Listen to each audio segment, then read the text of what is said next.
lalpa Isu Krista mingin sibai kan bu katsiu kan lo ruam hanangin pathianin Bible Society Inkhawmpui Lian hey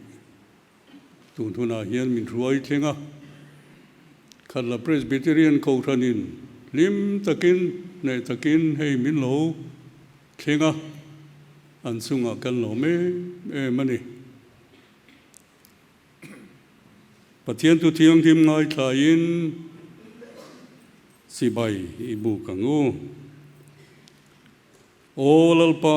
choi moin hatharsa ula lelung lo zong teu lalpa choi moin sai ro lalpa choi moi hasa in aming pak ula nitin achan namna thu chu riati ro namtin zinga ro pui zia hilula mitin reng te zinga athil makti te chu hil ro lalpa na thu malsom ro se kan za pathian kan soi moinan Christian labu number somrugle palina lalpa chu pakin ka choi moyang min tlan tu ani wangin la ka sang akhongai na la ka sa zel popanga pathian soi moinan ilo sangu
zanin Inrinni zan hi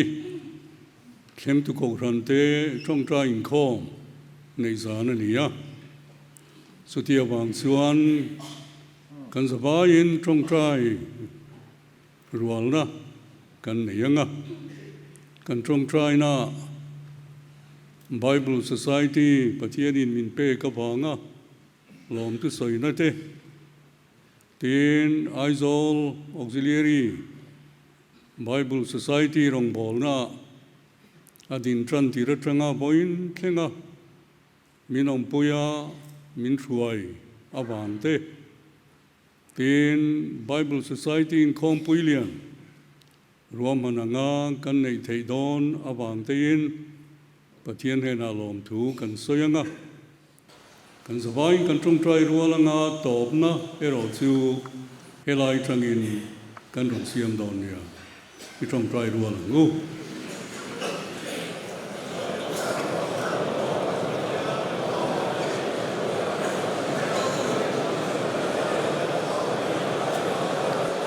lalpa kan hela thu soila hangai na mel kan zain min hu ro se hem tu ko ran in pek na awangin lom thu kan khil sia Inkhawmpui hi he ko ran tan ngei po mal som na an san ti rang se kan lalpa du taki su krista mingin kan di la se amen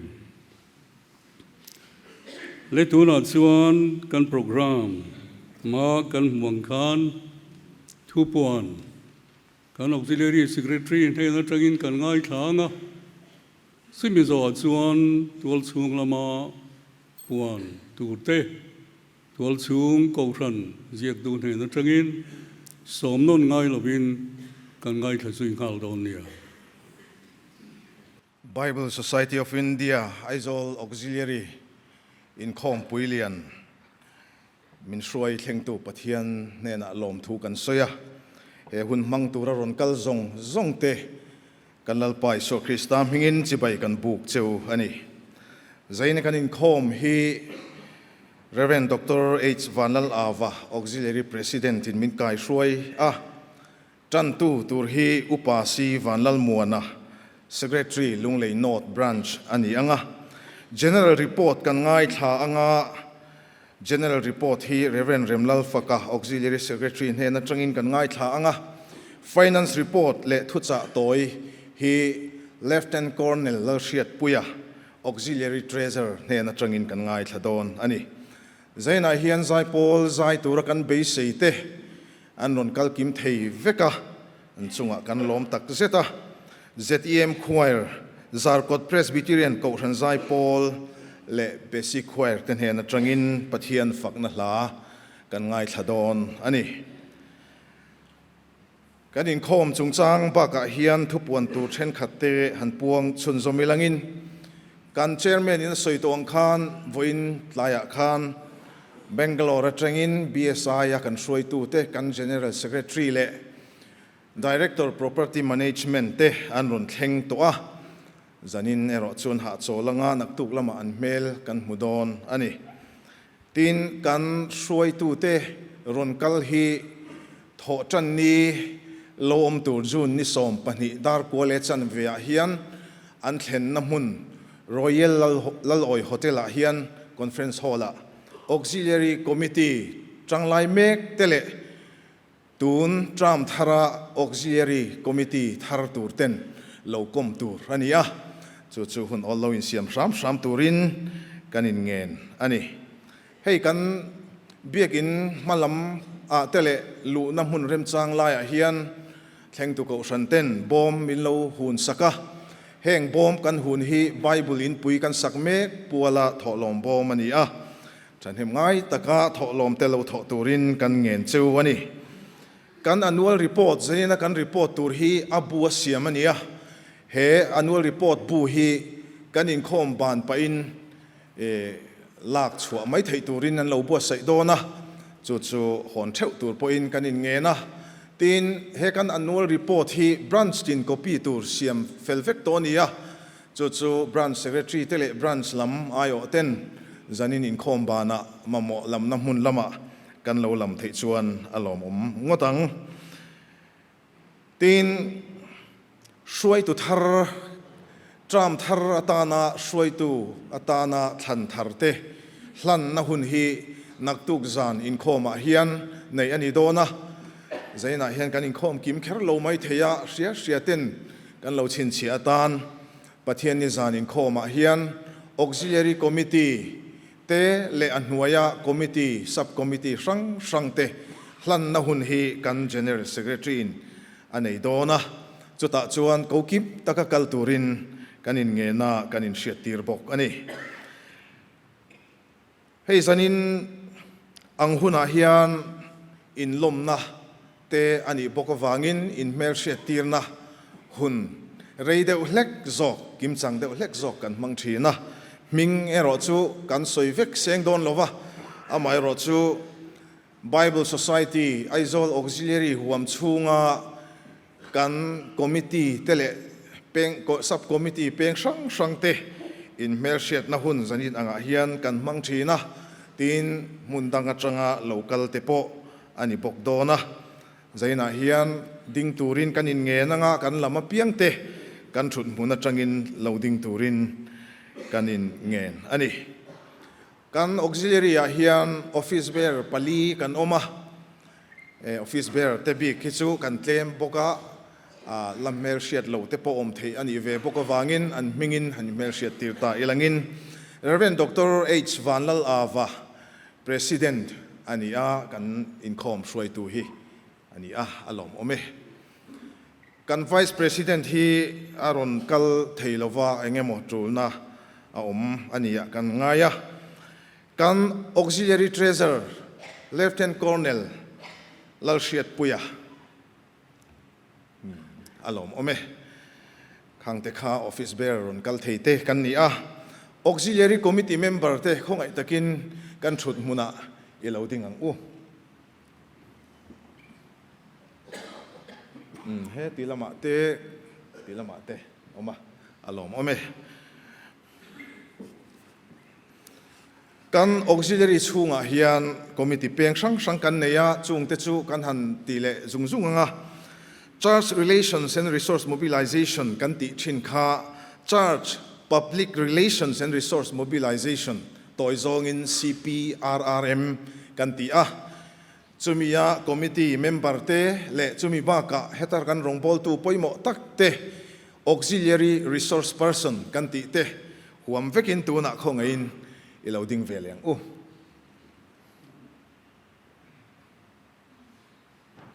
le along ome marketing committee ronkal kan omem mi tlem te kan nia committee dangatel kop na nei te po kan nia alom ome finance committee member te khongai takin loading veliang hei poi mi tlem te kan nia alom ome Mary Jones Women's Fellowship Committee kan tia MJWF kan ti maya khongai takin Bible Society kan me cherong bol na kan soi tu te loading vele selangin tilama hinan thulom de vekan yo me alom ome tin kan auxiliary noya hian thalai rong bol na kan neya chu thalai rong bol na auxiliary youth committee kan neya kan thalai soi tu te youth committee member te khongai in loading veliang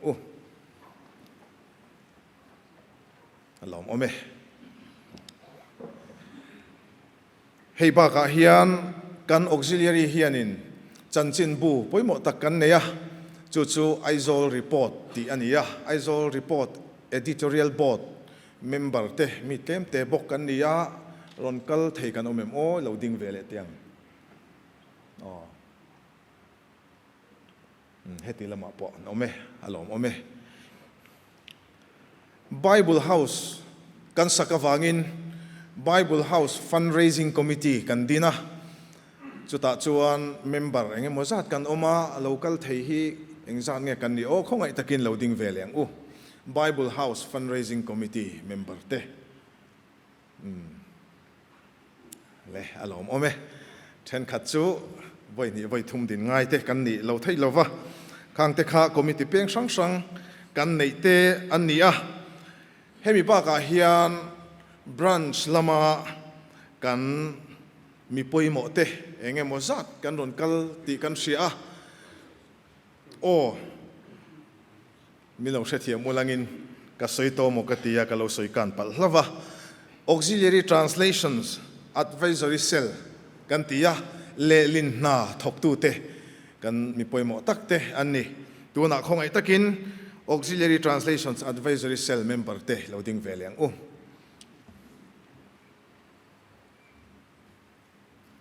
อารมณ์โอเม Bible เลลินนานักกินรีพอร์ตเราหลังอ่ะจะมีบอยปุยตู้เปิดเตจูอันนี้เลบรันช์ละมาหันกายชาวตาอิลาบรันช์อัตรังกันบรันช์ช่วยตู้บรันช์คอมมิตี้รอนกัลเตของไอ้ตะกินเราดิ้งเวเตียงอัลลอมินอีดิ้งไม่เตียงบรันช์ช่วยตู้รอนกัลเตมุนสังกันชุดอัลลอมาเลอัลลอมโอเมตินบรันช์ไอโออินคอมปุยปลายตัวรอนกัลเตของไอ้ตะกินเราดิ้งเวเลียงกันช่วยตู้เตปอขันดิเท่าไม่โอเมอะไรหรอโอเมไอโซลเขาปุยชูงจังเฮียนไอโอบรันช์ไอโอบิตุกบิกอมลวินอากัลเทเตนายไวบกาตินกัลตูรินกันอินเบสเซียไอโซลเขาปุยชูงบรันช์จังอ่ะอินคอมปุยปลายรอนกัลเตอินดิ้งเวเลเตียงตัวนักขันกันดิ้งเวลวินกันเสด็จทันไหมไอโซลเขาปุยชูงจังอ่ะรอนกัลเตBible Society อะ collector เต local committee เตเละช่วยตู้นี่นั่นในส่งเตเอาหัวเฟกันนี่เราดิ้งหังอะไรหรอมั้ยข้างเตข้าเฮลัยอินคอมปุยปัวลาปลายเตที่ไม่ลังอินให้มีมังตูระกัลตูระกันเบสีZual puite an ni tin zaina hian han soi tel ve halata na tha chu kan zai pol te hi ti hian non zaya an zai zo an hole in khom danga hian non kal non le lowang reng khop maya an ron ding chuak don tho na zai pol kan som te po hi mel sia tir tha kan ti ema sain kan basic choir te hi loading ve selangin tha ange hi auxiliary Aizawl auxiliary na zai pol kan nei rong bol na in mang na sa te nia alom ome ti chuan zanina hian ko ran zai pol zar kot Presbyterian ko ran zai pol kan som poka loading ve te se lom ome ZEM choir te pathian fangna hla saturin non kal thei boka khongai loading ve selangin alom ome abik takin nakina lom thu kan soi huna kan lom thu soi na te in hriat to don lo te kan rin deu wangin helai huna kan som nain ron ti hlotling hi zai pol ron zai tur te song song chunga lom thu kan soi tak meu ani tin atheng tu ko ran khatla ko ran committee member zaina ron in khom te khongai takin kan thun huna tangin loading ve te ang Khatla ko ran committee member te nung lama te po min uap poka alom ome ko ran committee remti na le phalna in he Inkhawmpui hi kan neya ko ran in sen so na le in phalna te ro pui kan ti tak zet ani ti zaina hian kan han soitel du bok ani kha kan helaya kan in mersia tir chul zual chu ani zaina hian kan rilro kan lo hriat lo katan naktu pathian ni chomma in khom le pathian ni zan in khom hian pathian ne na thilpek tholom la khom ani dona chomma lam hi thlengtu ko ran committee phalna angin Bible Society pual ani anga zan in khom tholom hi tual chung pual ani dona ni zanina kan in khom zat hi mi zasari somthum pali kan ni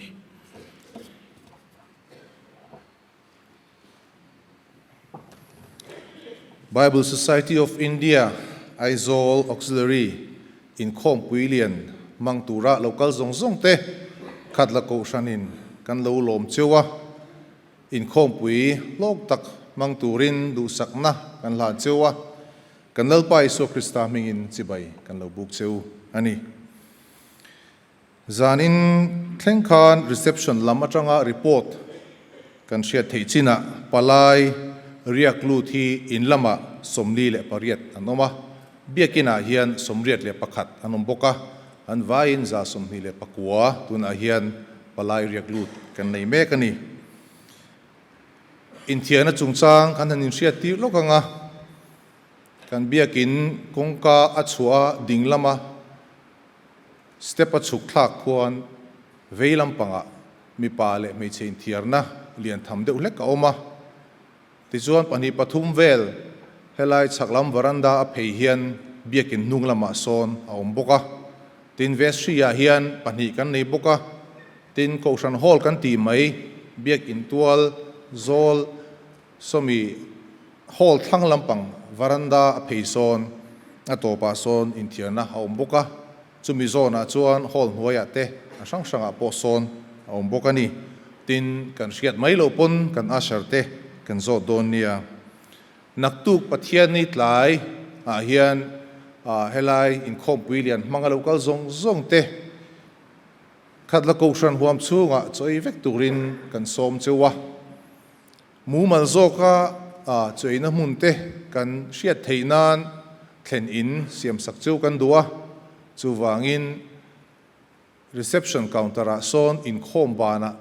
zanin atang hi chuan in report ngal chur durin kan be sei chewa reception counter lam son lekha phek mai de loin a registerin chin chiana tur an lo in bot saya chuwangin atam theyang berin elaya veng chunga choi turin kan in som ani in khom bana hian in khom zong tan thingpui bot sei ania tin hei ro asura biakin hnuai lama khuanin a hmunte kan nei thaboka biakin hnuai lama khuan in turanianga helai local zong te tin kan zai pol te po tuma holovin thingpuin turin kan som chewa in khom bana khan ruwa do loin helai hnuai lama hian biakin nung lama chuk thlakin in hnuai a chuk thlak theya kan vai kan kal chuan tot deuh lek mai theya tin chua chia son ni chena zunin kan soina khalaya khan dinglama chuk thla khuan in hnuai apan thlak thei bokani kanin thiarna hian wash basin le urinal zunna kan tia khanin a flush dan le her hon dan kha adang lam deuh leka her ngai lo ania voi khat me mai turania ti chuan amain ain off le mai ni off turin kan me le chuan ain on le thin dona ain off thei don lowa chu helaya riak te kanuma wangin khang kha kan hriat tlana tan kan han puang tel ani thing tu ko than in pek na ro pui le maya kumin Bible Society Inkhawmpui lian hi asin sia tlak le don ani le tu na chuan kan in khom tran tu upasi vanlal muana lunglei North Branch Secretary un bang turin ilo so mangu zanina kan in khom le kan in Inkhawmpui kan tran chho na tura pathian thu min kai khruai tura kan thlan chu chu zol le isaya bung somnga panga chang som le chang som pakhat thu hi ania tu chiarin ni longai thangu isaya bung somnga panga chang som le chang som pakhat thu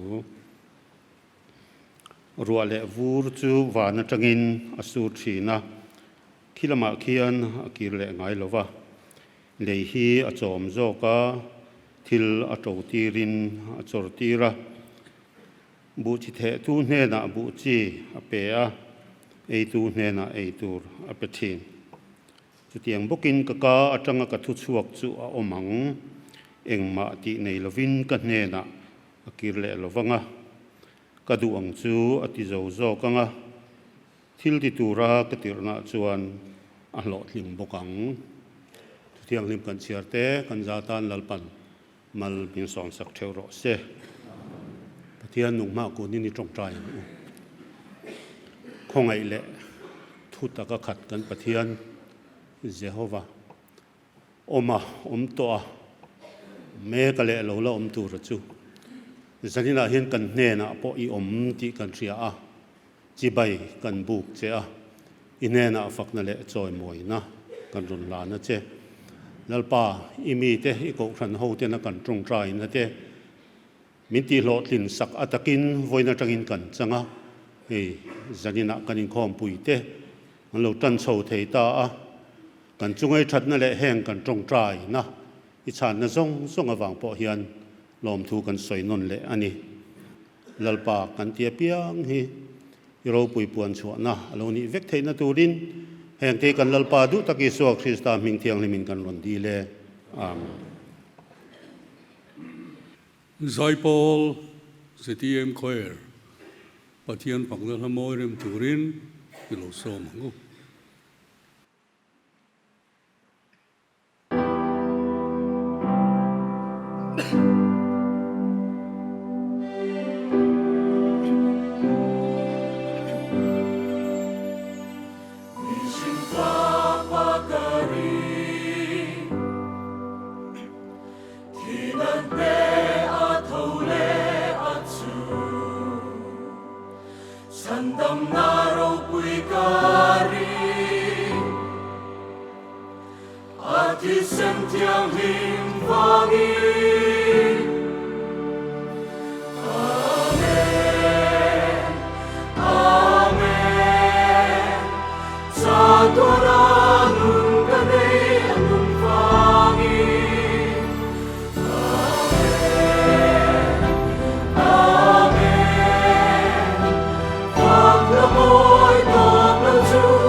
Presbyterian Zai Paul กันหล่อเมกและตัวนั้นส่วนในกลุ่มกันอินข้องปุยเลียนเละทุนหุ่นอินการะAizawl auxiliary รองบอลนะสันสินตรังปุยกันsecretary เทนจังอินกันง่ายถดอนนี่ตัวน่ะเราซ้อมสิ่งหาหลังกูกันรีพอร์ตที่อบัวเสียมันนี่เพกโซงเชียร์เพชนเพกสมนิปรุกไล่นี่เจ้าวางินตลางปุยเจน่าเห็นรีพอร์ตกันตุ่มโดนนี่กันรีพอร์ตหุ่นช่วงฮีจูนสังหิสมนิปันหิอัจฉริเมย์สังหิสมนิปทุมอินการะกันรองบอลนะรีพอร์ตตลางปุยอันนี้ปะเทียนสวยนั่นแหละเวนนะอิน BSI Aizawl Auxiliary Annual Meeting จุ่มสมทุมปริยัตินะ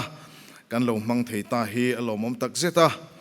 กันรองบอลนะกงสังปะเทียนสวยนะกันดอนซงเตวางเฮียนปะเทียนเนี่ยนะลมถูกันสวยนี่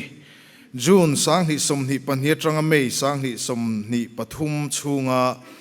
กันรองบอลนะจันจินตลางปุยสูเฮตียงฮีอันนี้อันที่ปะขัดนาเฮียน auxiliary in rail ball นะลำกันตาBSI Aizawl auxiliary ฮิจูนนิขัดสังขจักวสมสริปริยตา associate auxiliary บุลตรันิน February นิสมนิปรุกสังขจักวสมเรียดปฐุมะ auxiliary ปุยติงะหลานกายอันนี้Aizawl auxiliary นะห่วมจินฮี Mizoram State บากะ Tripura State ปุ่มปุยเลAssam หน่วย district ปฐุมกระจาร์กริมกันส์เลไฮลักันดีเตอันนี้ตัวนั้นเห็นกัน auxiliary หน่วย branch สมงาปังกันอมาก็สังสม level Z กันถกโฮเมกันนี่ให้ช่วยตัวเตะรีพอร์ตจนกันตาหลังชีนักกันเมลเชียติร์โตอวางินนัสันปาอินแห่งเตหิสุกันสวยโตลวังauxiliary office เฮียนถกตัวน่ะเฮียนมีสมเลปังกันอมเมกะใจน่ะเฮียนให้มีกันหันสวยไล่เฮียนกันทุนมุนักขันกัน auxiliary staff เตหิอันเมลเตปกันมูเวดูอินกันริงloading เวลกเตียงกัน auxiliary staff เต gallery ละมาแค่น่ะตำโซกอันดิ้งอันนี้ตู้จันอันจังเตวอันนี้อารมณ์โอเมตัวน่ะเฮียนตุยกวล South Salvation Army THQ Old Building ชงจุงเบรจู auxiliary office ตันกันลัวเมกะ Bible House เตซาโซวา office มุนเง็ดกันในไทยถ้วยกันไปเสียอันนี้อันดดเลียจวน annual meeting and Thanksgiving service annual meeting and Thanksgiving service voice สมทุมเลปัสสรีนะฮีนิคุมจูนนิสอมประคัดเลนิสอมปนิคานซาลตลาง Presbyterian โกชันเบียกินะกันเนียโหลดลิงตักเละลิมตักินเฮหุนฮีกันมังเทียกันลมเละอันนี้ Bible House จุงซางเฮียนสวยเลตาอิละ Bible House กันสเมกากันเชียดลานตัวงิน Bible House ฮี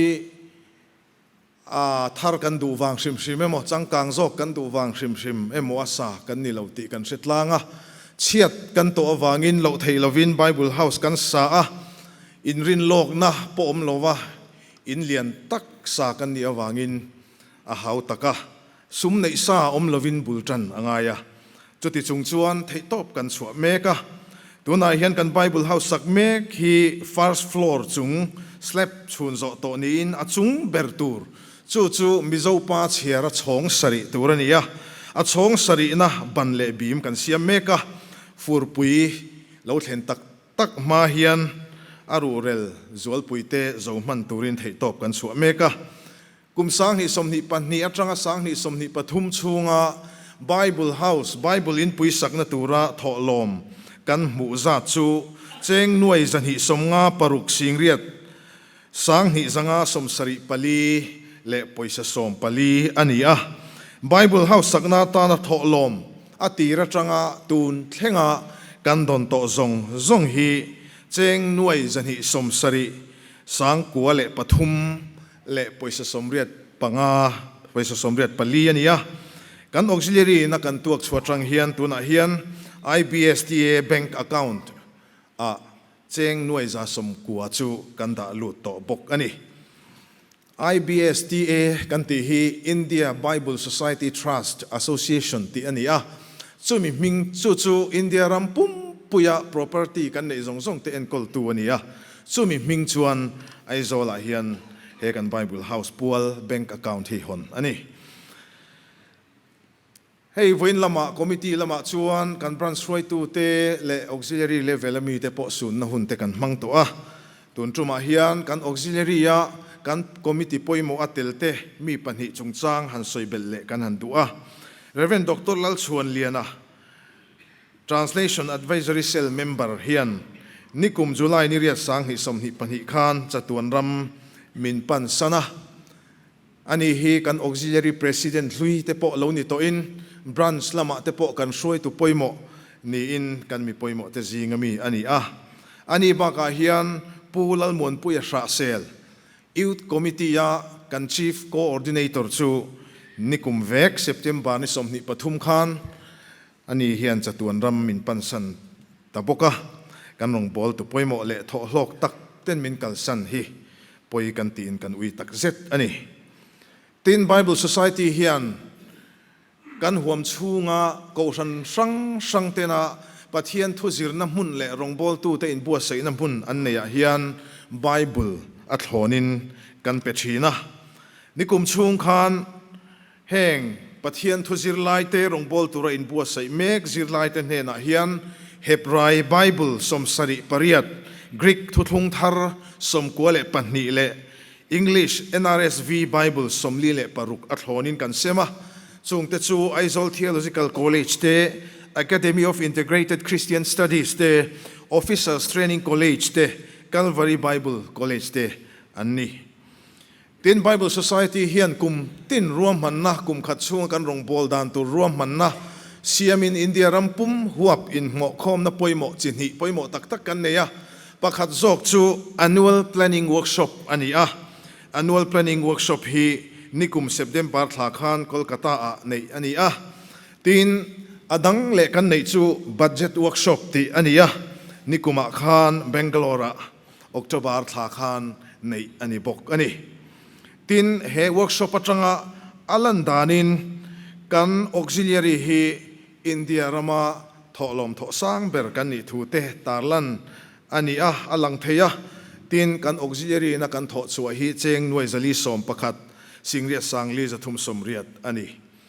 tin kan office kan auxiliary office hian kan tho puile kan staff tangkai tak tlangwal age lungmuana assistant officer chu pensionin achua kanikuma khan chuti rualin pu Freddy malsom tluanga chu thoktu kan staff atan kan nei tharbok ani Bible Society in ma kan lak na pakhat poimo le chu ko san sanga revival speaker tenena chanchin thathe darna na thokho kan ni na anga tho ho na nei turin rom man te siamin in mu khom na te kan neya nikuma kumina khan January ni nga khan chutiang in mu khom na chu kan neya rong kan bol ho mek ani tin Bible lelin na atan hian mi kan mamua kan Bible lelina hian software Bible lelina ta na United Bible Societies in heng Bible Society khovel pum huap man tur ang chi hi aneya chu paratex kan tia chu tiang ang khoya heng lelin na min pui thei tu mi kan mamua chumi tan chuan Baptist Church of Mizoram nena min peturin kan nge na thoktu kan dil na chu Baptist Church of Mizoram chuan min rem ti sakin Reverend John larin oma kum nga chunga tan deputation in minun pe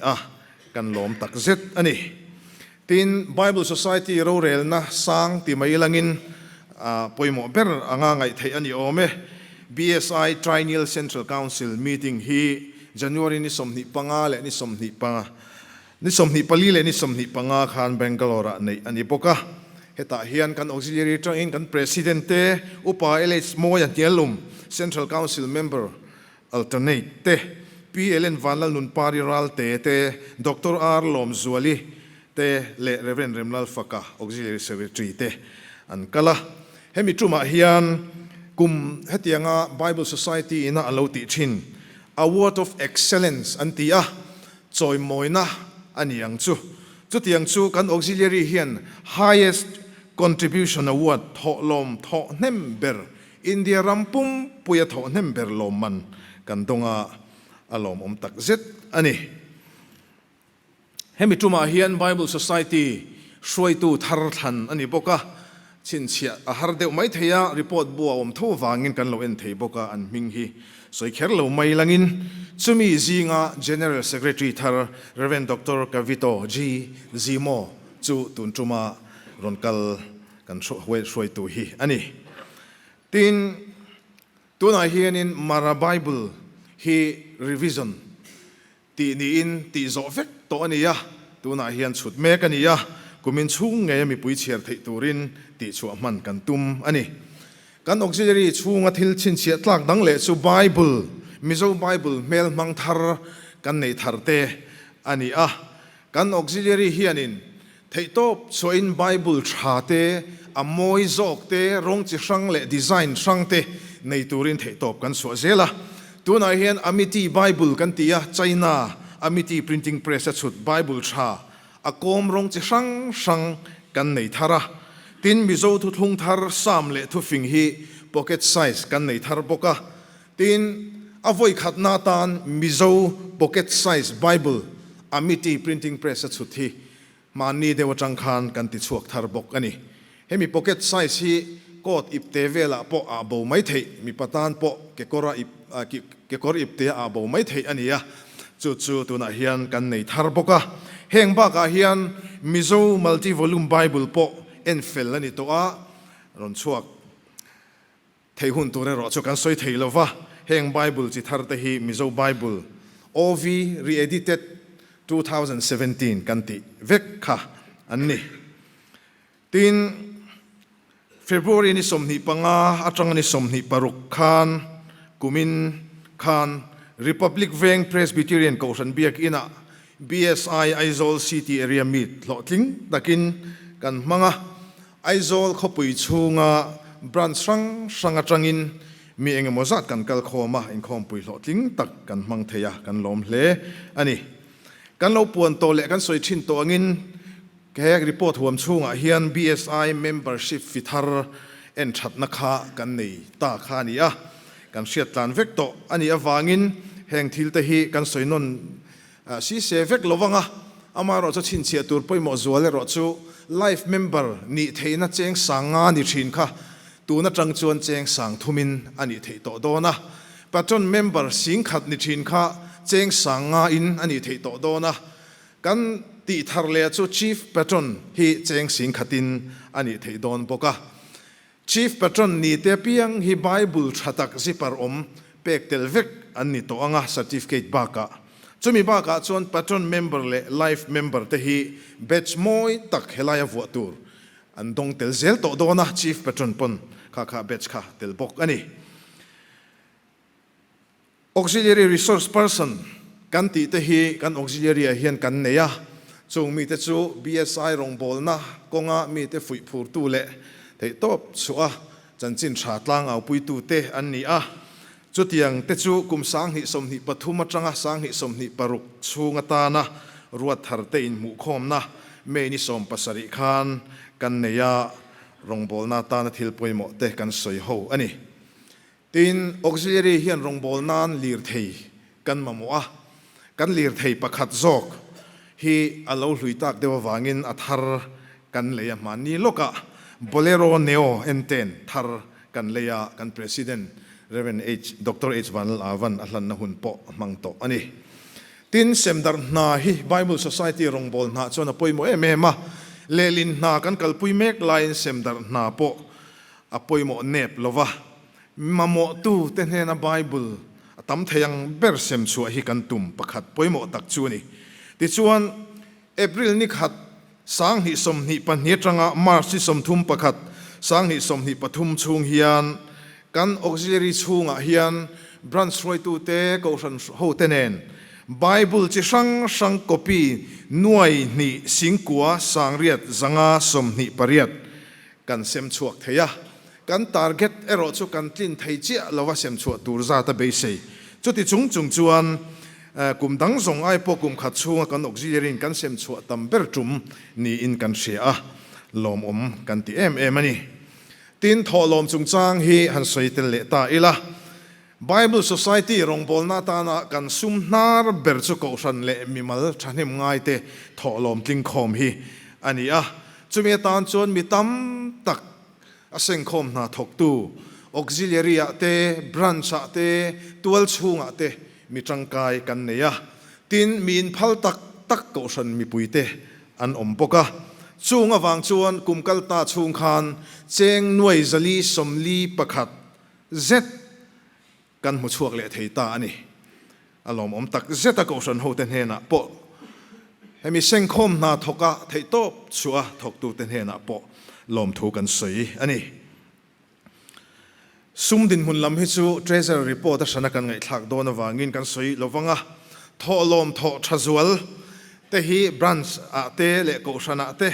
เตียงเฮียนินกันหันเสียมเวทีนะวายเสียมลวินสมจินแต่เห็นกันตาลังเจน่าเห็นหันสวยรีเวริมฟิมิลาชโอเมทอลมทอชัจวลบรันส์สมเตอันทอชัดดานอันทอตำดานอินโดตินเตียงเฮียนหันสวยตาอีละAizawl North 2 Aizawl North 1 Aizawl South 1 Aizawl South 2 Aizawl South 3 Aizawl North 3 Aizawl West จำพาย North ลุงเลย North จำพาย South เตอันนี้ตินโกชันมัลติดฮัจวลเตอันที่ตัวจงอิน BSI ติน Presbyterian จุกันสวยไม่ยังเฮ้ยอันทอชัดดานอินตัวจูนี่จานมารี BSI กุลิกอน BSI ตุยกวล BSI Electric เวง BSI Mission เวง BSI บงกอน BSI รัมลุนโนด BSI ชิงเวง BSI เจมาบอก BSI ซาร์กอต BSI เตอันนี้ตินซาเซลทอลมคุมนัสางจวลบรันสมเตอันคุมสันดานอินตัวตินเตียงเฮียนอันสวยเลยอีละบรันสตินกันสวยเตลขุดโตแค่เหลวมายังสเตเอกโคโซลอีสต์ลุงดาร์ไอโซลโนตทูไวเรงเตไอโซลซาวท์ทูกอร์ธากอลซีบโซลนวมเลไอโซลซาวท์วันเตอันนี้เลลินนาจุงจางฮีกันรีพอร์ตบัวเฮียนกันเสียกนัวละอามารอดซูนักตุกจนูละมาเฮียนรีพอร์ตอลารอนกัลโดดวางินstatistics ลำจูตุนตรมาเห็นสวยฟักกันตุ้มละวังตรงช่างไบเบิลเลลินฮีไบเบิล Society นับปุยเลอดินชันปอยหมดตะกันนี่ไบเบิลปังไงบ้ากะเฮียน study Bible เตdiglot Bible กันติเตนาวปัง Bible เตฉลายปัว Bible เตอะไรมาเสียจี comics Bible เตไงคลากจี audio Bible เตมิดข้อมูโลเตเลมิดฉลาเตตัน Braille Bible เตกันเนี่ยแห่ง Braille Bible เตฮีกัน auxiliary เฮียนมิโซเฮียน Bible กันเนี่ยต่อเงยจังไกตะกินมังเมกะอินเดียรามาเลลินโปรเจกต์ตัวนักไลเมกสมเรียดเลปันหิจิงสมรุกเวลเซตฮีอินเดียรามมาร์ชักชูงมีอันนี้เงยเฮมี Braille Bible ฮีกันสวยจมลกงะนักตู้กะจนหุอินข้อมากันจันตู้ตูฮี Braille Bible มังะปะเทียนถูรนเชียร์ตูร์อันนี้เงยโดนั่นนี่ Bible เลลินโตดานเฮียนกันออกซิริชุงปีขี้หันสวยตาเอละ Bible ฮิสมปริยัด Bible บุปุ่มปุยกันออกซิริชุงอันนี้โตฮิสมปริยัดอันนี้จงสมทุมปัสสริอ่างกันง่ายในกันออกซิริชุงเฮียนจุดจังชวน Bible สมบุปุ่มสมปริยัดทุทุงทาร์ปังBible บุมัลกันติในฮิปขัดอันนำตัวเองมาละในเราฮิสมเสร็จกันออกซิลิชุงปอเฮียนอันอมาจุดที่รัวลินโปรเจกต์กันในเมกไบเบิลเลลินนักกันไลเมกฮิสมเลปขัดตัวน่ะเฮียนเอาเมกบอกจูปากาจนดิจิทัลไบเบิลไลบรารีที่กันเนี่ยอินเทอร์เน็ตมังจังกายไบเบิลเชียร์เทนั่นเตออดิโอไบเบิลกันติไงทักเทนั่นเตฮิกันติจังกรุงชาวเวเซล่ะตัวน่ะเฮียน Play Store แล้วมาจังดาวน์โหลดที่ไหมยูเวอร์ชันน่ะเฮียนมิโซไบเบิลเลลินอัฐร์เลอลุยฮีเอาเวตัวไงทักที่ไหมเอาตัวบอกว่ามานี่ลูกคัน BSI Bible App ฮีติชวดฮาร์นี่จงจิลีเวลตัวน่ะเฮียนด่าชินพดอะไรนี่ mizo Bible te po lada lu bel zel tura malak mek ani bok ani tin Charge Public Relations and Resource Mobilization CPRRM rongbol na hian kumkal ta chung khan kan auxiliary chung mun sang sanga voice somli le pali rongbolin kan fe chuak theya alom hle ani Translation Advisory Cell tuna Bible le lin na boipui tu te hian project poimo tak pani tuna hian an boipui meka pakhat zok chu mizo revised version ania Bible thar nei turin tuna hian le lin chidang nei turin kanin bo sai meka tuna hian thuthung thar kan zo toa sam po hi zo mai theidin huna kan ding toa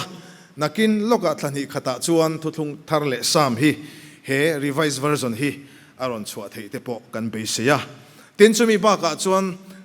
mizovina le lin thar kan ti mai common language kan ti hi en that le me kania en dik tu ten thei top so in tuna hian an boi puya heng translation a kan mi poimo te hian kar tin hian in mukhomin hunan manga mi chen khat te phei chu kar khata voi thum te meeting nein Bible le lin na hingor takin an be meka an chunga po kan lom mani tin Aizawl report kan ti hi kan bai kan auxiliary na chanchin bu kan nei ania tuna hian copy sing khat le sang kwa kan chumeka aya tamzok lazel tur puachan la turin kanin ngen pok ani kan rongbol na poimo tak mai chu Mary Jones Women's Fellowship kan ti hi ania tuna hian office bearer som le committee member som nga le pathum an oma nasa takin rongbol na hi an thoka abi takin kumkal ta chung khan Mary Jones te hianin Bible House saknan thei top so in kong sang sangin sum an tuaka fe chua le envelope an semna tang ringot point cheng nuai ni sang ni zani somli an thok chuaka tin heng pa ka hian thiam thil nei le mi thiam tak tak te nia Mizorama po asal kal berte singami cookbook ei siam dan bu te siamin chu ngatang po chon sum tam tak te an lo la khom to a mani loka po khan me ni som pakhata khan cooking demonstration nein heta tranga ticket an salna tang hian cheng nuai khat sangli zanga zet anon tho chole boka lomom ema hemi ba ka po hian mani loka khan an sum tho chu atangin cheng nuai ni anon the lut le a MJWF te hian kumkal ta chung khan cheng nuai nga chuang zet Bible House saknan anon thok chuaka an rongbol na ro pui kan ti a kan chuang ani heng ba ka hian ko san sang sang mei chia te in khoma te an in khom thina ma an la a tin Bible a thloda semchi project Bible kan ti te exercise bu te hi Bible Society hian phek tina pathian thut ziak chuang hi semtur kan nei thina chu tiang zathum zet te po chu hom sang pakua a kalin mamo tu ten hena kan MJWF te hian an sem boka chu tiang chuan rongbol na poimo tak tak nein hunan manga tin kumtina nei chin ti mai langin women convention kan ti hi kumina po BCM Central Church a February ni nga khan hlotling takin an manga lomom tak zet bok ani tin kan auxiliary nuaya peng poimo tak kan thasui poimo tak te singami chu auxiliary youth committee kan ti te hi anni a tuna hian committee a hian member som li pakhat anom meka office bearer hi mi som pathum anni a committee member hi mi som ni pali anni ko sang thalai te zinga Bible Society campaign te nein khun an mang thina kumkalta chung po khan thalai pol ko san thalai pol sang in khom na kalin mun kwa zeta rongbol na anneya sumtam tak henga te po hian an lakhom ani a tin youth committee nuaya hian branch youth committee hi din thei ani angin lunglei south branch youth committee hi nikuma khan din thar ani boka chu thil thar lom tak ani bok ome tin basic choir hi kan youth committee en kolna nuaya a oma tuna hian an rongbol na poimo tak taka an man hlel em thina kan basic choir te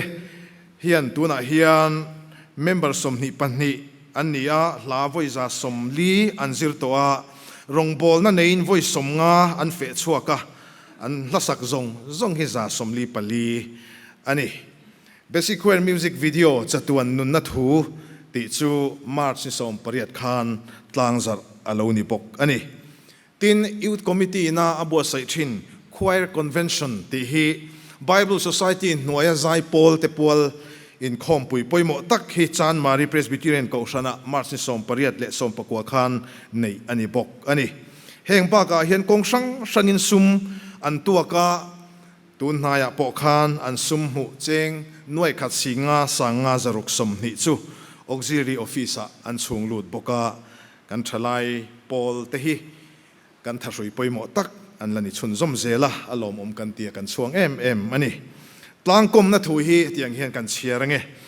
kumkal ta kan rongbol na pumpui thirin pathian hruaina le ompui na kan dong na sa hlea tholom pa ngai ba ka biak in Bible in pui tuakin kan thokrim tlanga kumdang ain kan phurpo arizwal lea chuti chunga tholom hu be seizat kan khum le theite hi alomom tak zetani Bible le lin chut le semdar zel na ta na mi puinol pui kan han che sung mai thin te hi aro pui tak zeta athu the dar zel turamin ko tu pathian po hian mu nom ativenge yang Bible pakhatina phuar khom ko sang te kan tho ho na Bible Society manga kan thil ti zo zai te hi soinuam ani tak zeta he tho ho na lu le ro pui takhi chom nung zela pathian ram ta na sale zola thok zel turin in bo sai so sawang u hang te kha kan report back the ni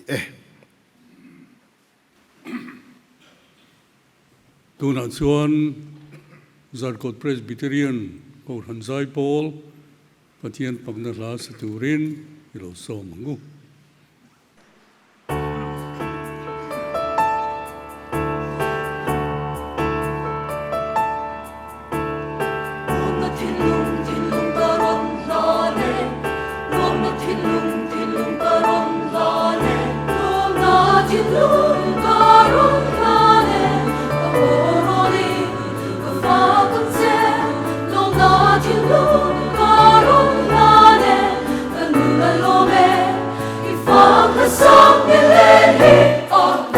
Inkhawmpui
Zarkot Presbyterian ko kan sai Paul kan lo me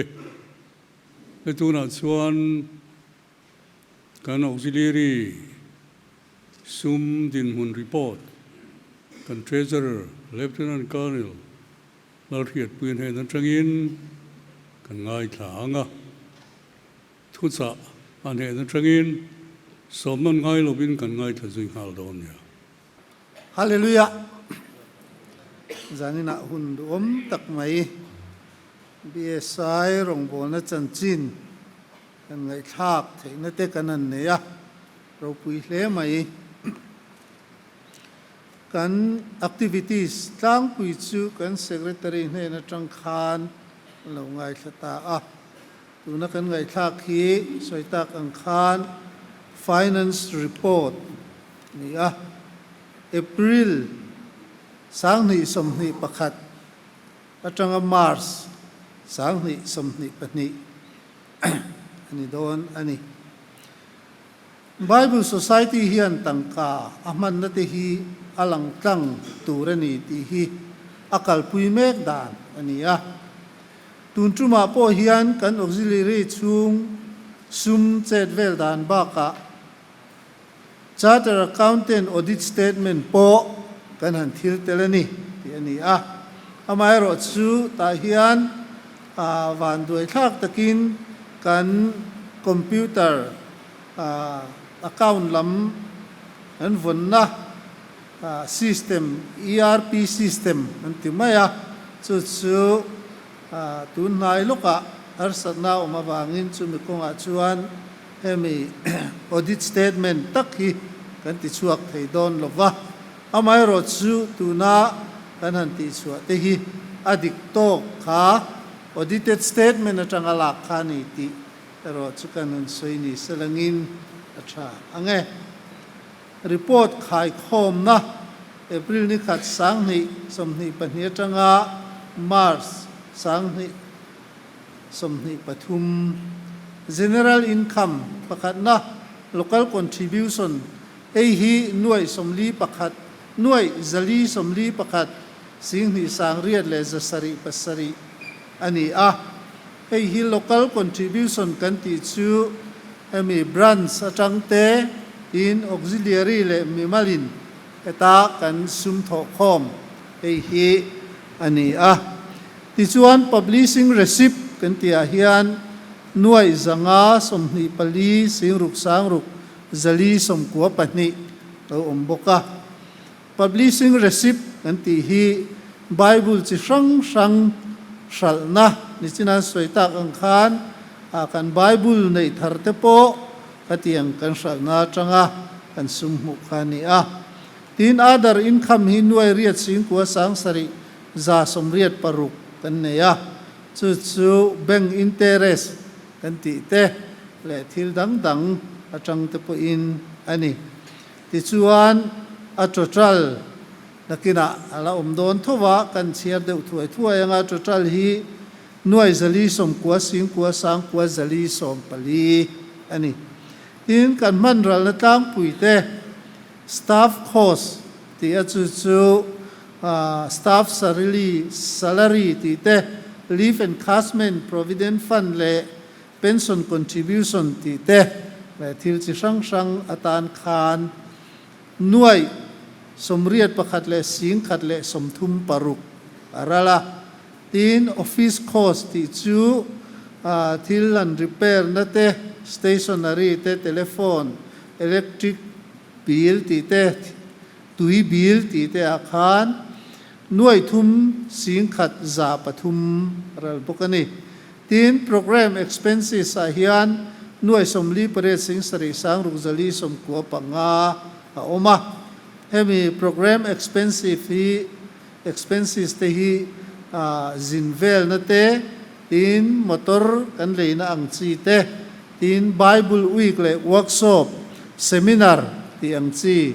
sanga kan man na te tin promotional distribution subsidy anti atang te kha awang te kha na ni tin kan poi sa man na lian ber chu publishing expenses a hian ania ta hian nuai zani som thum panga sing ruk sang khazaruk som pathum arala hei hi kan soitak ang khan kan poisaman na lian ber chu alonita ani chu hemi Bible kan leina itimayang kan sut naman tiang chi te tin kha Bible kha kan sal trom theina ta na scripture subsidy discount ti te tin sem vel na thon dar vel na ta na sen so te kha ani tin other expenses anti achu chu noi som ni pakhat sangkwa zali som li pakhat le hi audit fee te bank charge te in hospitality anti kan in leng te po ani anga in khwal tha kan nei na ti chi te in subscription te brands ina expense an nei an refund na ang chi te women works ti tele committee chi sang sanga kan sen so te ani ti chuan sen so zong hi nuai zathum somriat pakwa sing ruk sang sari zaruk le somriat le pariat ani ti khan kha chin kha kan soyanga brand satanga poisa kan mudan hi chu abu hian ti hian chiang taka tarlan ania ti chuan abu te kan latla anga kan branch chewa tanga kan submit te po kha hian chiang takin mu thein ala don ani khatilam pangkhachu kim changin ka chiar lo mai nga BSI zat khum na anti chu kan BSI zat kha nuai zathum som riat ani ti chuan kan hu zat kan nuai zali som li pakhat sing ni sang riat zasari pasari ani ti chuan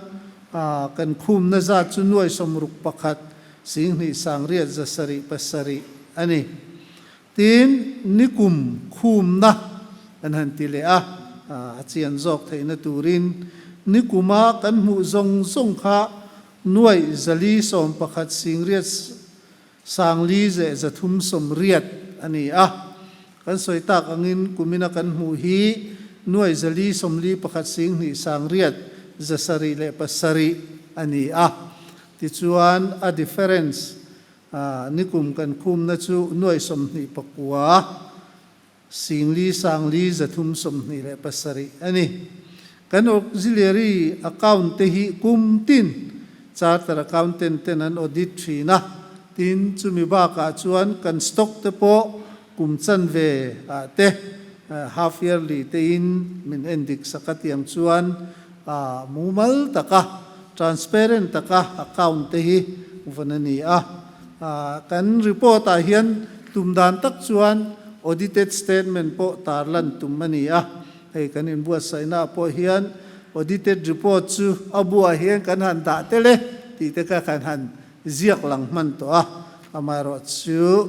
ERP system buai ta ka wangin ka kha anan tilang talova rem changa khami audited statement kha branch te ronsem chu aleni ang ti te kha thupa choi pa in an soilang ve du zok ani ang report thatak tak kan nei thei te wang khan lalpa chu fakinom ro se zanin hian nei engma chen kan in khom ta ka wangin rei tak thu cha han soi kan tum lova mai ro chu Bible chang pakhate molek la chuakin thil then khat toy te han soi kan tumani thu fing te bung kwa khan isumin lalpa choi moila ithil lo pung ma saber song tenen ti chuan ibu in chu alo khat lia manga isor khur wain tharin alo luang lia mang ti thakan mu Bible Society hi mizo te tan thatna em aneya nam tlem te atilova ko san sang sanga in tender te kha in lungrual taka kan tho ho theina man ruwa ani zanina po elai pulpita han thutlar te min anen chuan kan pastor hovin ke ti hian esikabel wanga ก็ชักมีฮีReverend B Zona nia lai elai EKBK kan autupa kan GS ania tiang khan in lungrual takin kan ram ko san lian ber hian zo takin min thleng thina alom oma he kan in lungrual na hi al thang moi em India ram anga po fak kan hlwani ti te ril ruwa oma kan soi fo thina tin GS kan an nei thar te po hi Nagaland state atangin GS thar kan han neya ril ru tak chuan ke ni kan mizo zinga candidate kan nei ve te khan tling ve se te po kan han ti view tak na ma se anuwa chuan pathian ram ruat te po ni ang BSI rong bol na mizo in thei top kan chua ne hi kan then state dang te po in chiang le zual zo ka min hriat puina tura pathian rem ruat na niang kan eng alo en zual zel na ta na pathian rem ruat na niang ti te po kha ril ruwa hian oma voina auxiliary committee kan ne Aizawl pon atangin kal local kan thatnem tum tak te po ania kan zavain zachuang kan kal khoma chumi zo zinga tamzok ma chu Aizawl pon lam te po kan niin kan ringa ani omlai ta ka han soi kan chak pakhat chu Aizawl khopui hi WhatsApp te le thil sang sanga kan han sia sual na te hi so sang to viawin kan sia sual na chungchang te hi alar lea amai ro chu mitha tam tak hi an lo mani ti hi han soi kan cha ka chu mi enti na ta na kan soi du pakhat chu ka fanu hi republic veng thang khwan ni ti na kal thina tlaya thimdon hian alo ho thina ni hemi college veng hian chang chuan pisatlang lama te Treasure Square lama lo chuak hian chang chuan hei school pui kon lama Khatla te po hian an lo ho kha an kwal thina chu tia lo kwal thin chu vai khat chu om na lama khan ka zuk leng tha tho tan ni tlai tak he lo nia pa ho thoi thoi yang atia ai va man mo ve male khuo po hi ala thim lo hi male chu tia ei zon na tlan san malu tuk te chu thado nam mani le katia ani lo tho tan ni hi chuan thalai ho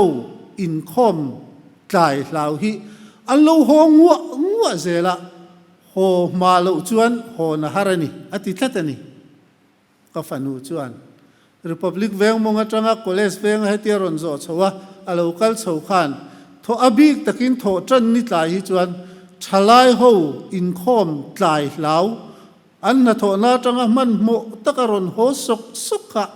to chho se khopin anon ho than ron liam thlathina ni atiani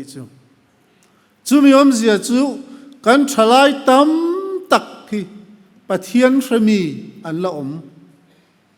mi zo zinga hian hei Khatla ko thana te po hian tho tan zana thalai in khom enila an tim murarin na kanai kan thalai te hian pathian hi an lo du ema pathian thu hian zonga rongbol tu ni poi an lo la du em ti hi zanina hian kan soi du ani nam anga mel chian na lai te chu kan nei ve mai the ti tak taka chuan zuda te lei khu nam anga mel chia chun ni ve ni tun lai hian an chan chin hi chiar ka chinga Israel chan chin hi internet a hian chiar tur tam mai khovela in bum mang thiam deuh te zuda mi ten ni nok thin an namang chuan misual tam takanom amai ro chu an ram shruai tu te an sa kho shruai tu te khan pathian laman hoi tlata an ram ro rel tu te chu right wing de ufek an ni zel tiang chuan lalpan a hrerenga ma a son tir zela Judan ham chu hum him tlat ani vein thleng hian keini po pathian rong bol tu te hian rong kan bol tlata kan chong trai tlata kan nam dam na ta na thei top kan chua kan sum le pai te le kan thei anga pathian rong hi kan bol tlat chuan kan nam hi ti damin awang ti hi karing kumin hi in than kumania in pu chiat kum te po ania na sat takin kan in pu chele anga ang tin ya mi zo upai nan ti kha mel moi lo tui tang lo khop te point kan lain chuale mai the amai ro chu chu ti lai chuan mi zo ti zinga hian pathian thang tlat pathian tri tlat e ru na po du lo tlat pathian ma trong trai tlat pathian thu the darani theina na Bible Society a akula ta thei top chua tlati mitam takkano kan pulpit te po kanin hon sakton na sakho thamha salok khan Aizawl not true in minron som ve wangin an annual meet a khan tel tuan ve chaka katel chung zong khan an pulpita min thutir an bial tu pastor chan nang han thu ro ati zel maya keila chon nuam kati khopa khan thu au zel mai boka nuam kati chan chu thil dang ani lo kan nam hi ala tha ala in pum khatani ti lan tir kha ka chak wa kan nam hi ala chelowe Bible Society kan rong bol na atang te po hian ala langa kong sanga kan thil ti na kong tin renga hian mizo nam te hi lalpa mangai tlak kan lauma lalpan kan thil ti te hi min la hriat saka lalpan kan thorim ra te hi min la mu tir nge yang ti hi kei chuan karin danan isumin lalpa choi moi la ti te hi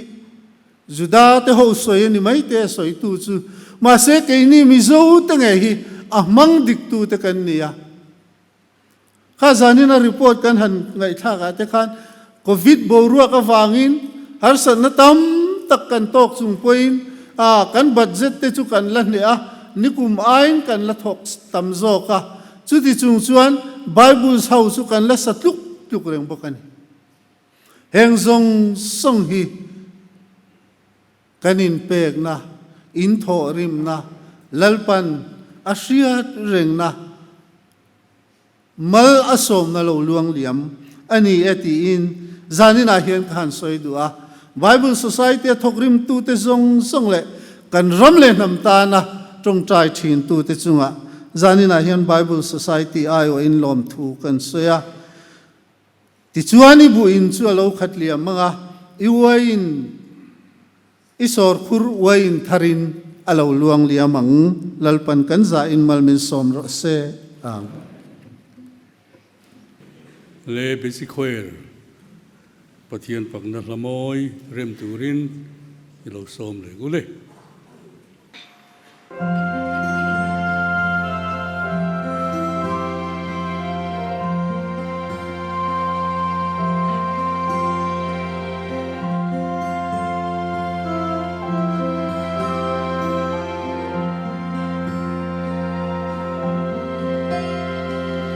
Lalpatan har sat na lian eng maaong lo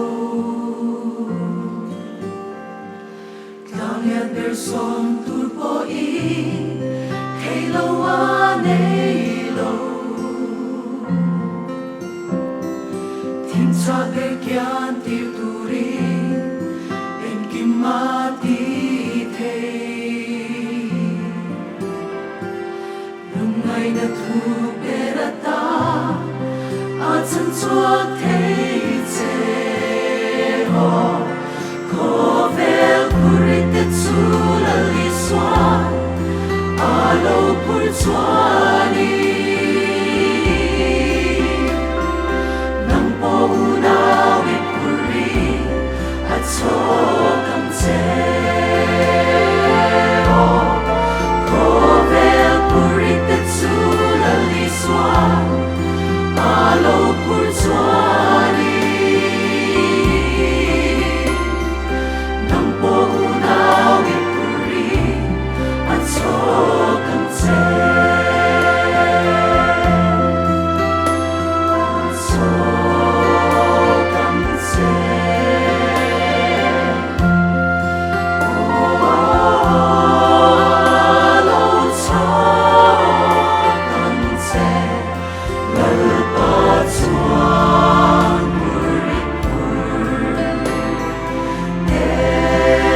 basic hoir kan lo me Christian labu number zanga samruk pangana pathian lekha karinge isua thu takarile van kalna kong perani e vana kalon the ela hi pathian soi moinan kan sanga ela kan sakzoa mal som namin trin turin kan president elect Reverend Dr. Manal Ngaka kan som zinghal donia ประเทียนสอยหมอยนานี่รู้สัง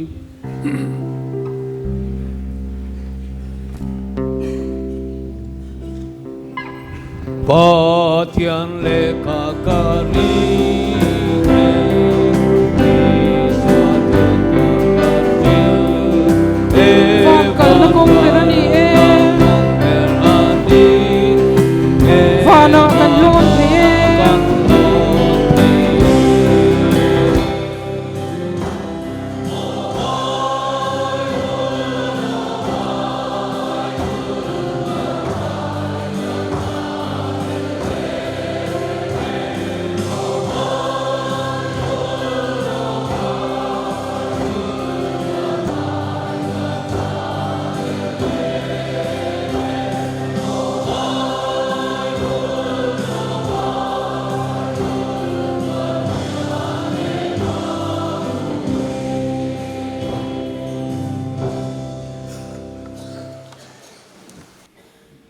กันลัลไปสุคริสตาของไอ้นั่นเตปะเทียนกันป้าวานามีมังไงนะเละทาราวเทียงลิมโปลนะทำวันนะดวมตักจูรัมตินะรินนากันซุงเตเนนะเละอินซาเนนะตัวน่ะเละสตัวนินลมเซโรเซ